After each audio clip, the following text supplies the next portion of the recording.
তো বন্ধুরা, আমি বলেছি আজকে 31st নাইট, আজকে আমরা একটু খাওয়া দাওয়া করব। তো তার জন্য আমরা আজকে বানাচ্ছি নানপুরি আর ধনিয়া আলুর দম। তো এই দুটো রেসিপি তোমাদেরকে দেব। তো এখন তোমাদের দিচ্ছি ধনিয়া আলুর দম। তোমরা এই ভিডিওর ডেসক্রিপশন বক্সে আবার পেয়ে যাবে নানপুরির লিঙ্কটা, ঠিক আছে? তো চলো ধনিয়া আলুর দম কীভাবে হবে একটু দেখে নিই। আলুগুলোকে প্রথমে সিদ্ধ করে রেখেছি। একদম নতুন আলু কিন্তু নিয়েছি, নিয়ে সিদ্ধ করে রাখা হয়েছে। এবার দেখি কি করা হয়। তো বন্ধুরা, এখানে একটা বাটিতে আমি ভিনিগার ঢালছি। তো এখানে ভিনিগার একটু করে ঢালছি। আর এখানে দেখো আলুগুলো সে সিদ্ধ করা হয়েছে, ওগুলো চোবানো হচ্ছে। ভালো করে দেখে নাও ধনিয়া আলুর দমের রেসিপিটা বন্ধুরা। তো এখানে আমি দিয়ে দিয়েছি ভিনিগার, আল দিতে লাগবে না।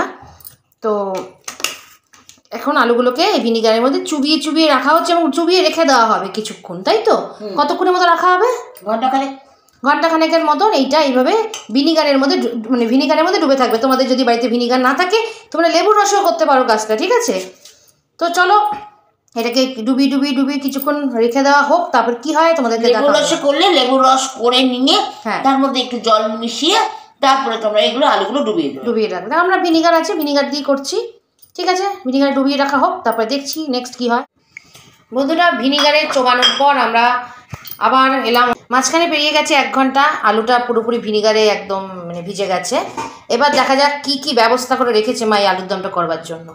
দেখি কি করেছো। আজকে ধনিয়া আলুর দমের জন্য এখানে ধনে আর জিরে শুকনো কড়াইয়ে ভেজে গুঁড়ো করে রেখেছি। ধনে আর জিরে, ঠিক আছে? গোটা ধনে আর গোটা জিরে। ওকে, তারপর তো বন্ধুরা এদিকে যেটা করা হয়েছে, লঙ্কা সিদ্ধ করে রেখেছিলাম আর সেটাকে এই তেলের মধ্যে একটু ভেজে রেখেছি। লঙ্কাটাকে প্রথম কাঁচা লঙ্কাকে সিদ্ধ করে নিয়ে এই তেলে ভেজে রাখবে, ঠিক আছে? এইটা পরে কাজে লাগবে। চলো পরে তারপর তেলের মধ্যে এই ভিনিগার থেকে তুলে আলুগুলোকে হালকা করে ভেজে নেওয়া হবে, তাই তো? হ্যাঁ।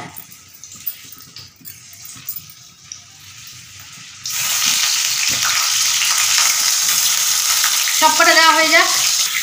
আলুগুলো দেওয়া হয়ে গেছে, হালকা করে ফ্রাই হবে। আর এখানে যে ভিনিগারটা রয়েছে ওটাও কিন্তু আমরা পরে ব্যবহার করব। ভিনিগারটুকু রয়ে গেছে, ওটা ব্যবহার করব আমরা পরে। আগে আলুটা একটু হালকা ফ্রাই হয়ে যাক। তো ফ্রাই হওয়ার মধ্যেই একটু হলুদ গুঁড়ো দিয়ে দেওয়া হচ্ছে, তাই তো? হ্যাঁ। আর কি যাবে? আন্দাজ মতো নুন দিয়ে দেওয়া হলো।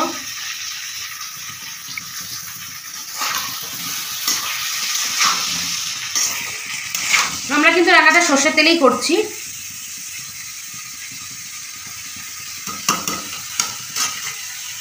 এক সাইজে সুন্দর করে আলু নেবে, তাতে ভালো লাগে, দেখতেও ভালো লাগে, আর নতুন আলু তো খেতে সুস্বাদু। তো একটু হালকা ফ্রাই হয়ে যাক, তাই তো? হ্যাঁ। তারপর দেখি কি হয়। এদিকে আলুটা ফ্রাই হচ্ছে, তার মধ্যে মা একটু ধনেপাতা বেটে নিয়েছে, তাই তো? অল্প করে ধনেপাতা বাটা। এদিকে একটু আদা ঘষে রেখেছে। আর ওদিকে মশলা রাখা আছে, তোমরা দেখেছোই। জিরে ধনে গুঁড়ো শুকনো কড়াইতে ভেজে দিয়ে দিচ্ছি। লঙ্কার গুঁড়ো। আচ্ছা, ফ্রাই হওয়ার আগেই তুমি এটাও দিয়ে দিলে একটু ভাজা, তাই তো? কারণ এর মধ্যে কোনো জল পড়বে না। আচ্ছা, এর মধ্যে কোনো জল পড়বে। নুন গেল, হলুদ গেল, লঙ্কার গুঁড়ো দিয়ে এবার হালকা ফ্রাই হবে। একটু নেড়ে দেওয়া হোক।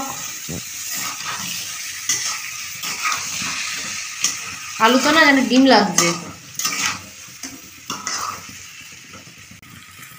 ফ্রাই করতে রান্না হবে। ও তাই? এটা কিন্তু একটা দারুণ ব্যাপার। একটু চিনি দিয়ে দিলাম। আচ্ছা, একটু অল্প করে চিনিও দিয়ে দিতে হবে। আমি তো ভেবেছিলাম ফ্রাই করে বোধহয় নামানো হবে, এখন দেখছি ফ্রাইয়ের ওপরই রান্না। ঠিক আছে, আদা দিয়ে দিলাম। আদা 1 চামচ মতো আদা দিলাম। আচ্ছা, 1 চা চামচ।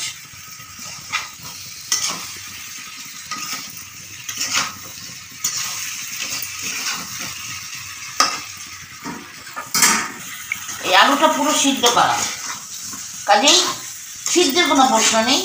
এরম হতে রান্না হবে। বুঝলুম। এখানেই যত কারসাজি বন্ধুরা। আমি তো ভেবেছিলাম বোধহয় ভেজে তুলে রেখে যেমন আলুর দম মাংস টাংস করে এরকম একটা কিছু হবে বোধহয়। ভিনিগারটা দিয়ে দিলাম। ভিনিগারটা দিয়ে দেওয়া হচ্ছে। ওকে, তো এরপর কি যাচ্ছে দেখি ভিনিগার দেওয়ার পর? গুঁড়ো করা মশলা। আচ্ছা, গুঁড়ো করা মশলা দিয়ে দেওয়া হচ্ছে। শুকনো কড়াইয়ে জিরে আর ধনে ভেজে আমি গুঁড়ো করে রেখেছি। ধনের পরিমাণটা বেশি দেবে আর জিরের পরিমাণটা অল্প। আচ্ছা, যেহেতু এটা ধনিয়া আলুর দম। রাইট। ধনিয়া যখন ধনেটা বেশি পড়বে, জিরে কম পড়বে। ভালো। এটা কিন্তু একদম নতুন রকম একটা আলুর দম বন্ধুরা, ভালো করে শিখে রাখো। এবার যাবে ধনেপাতা বাটা। ধনেপাতা বাটা, আচ্ছা, যেটুকু ধনেপাতা, অল্প করেই ধনেপাতা বাটা। হ্যাঁ, নাহলে পুরো সবুজ হয়ে যাবে। পুরো সবুজ হয়ে যাবে, কালারটা ভালো আসবে না। তো ধনেপাতা বাটা অল্প করে দেবে, যা পরিমাণ সে তার থেকে অল্প।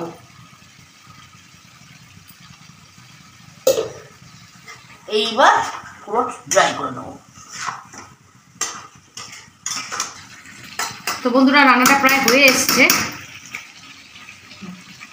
যেটুকু একটু জল জল ভাব আছে ওটুকু চলে যাবে আস্তে আস্তে। তো বন্ধুরা, রান্নাটা হয়ে গেছে, এবার আমরা নামিয়ে দেখাচ্ছি। তো বন্ধুরা, রেডি আমাদের ধনিয়া আলুর দম। আর এই ধনিয়া আলুর দমের মধ্যে এই লঙ্কাগুলো গার্নিশিং করে দিয়ে দিলাম, কিন্তু এটা কিন্তু গার্নিশিংয়ের জন্য ইউজ করছি না আর কি।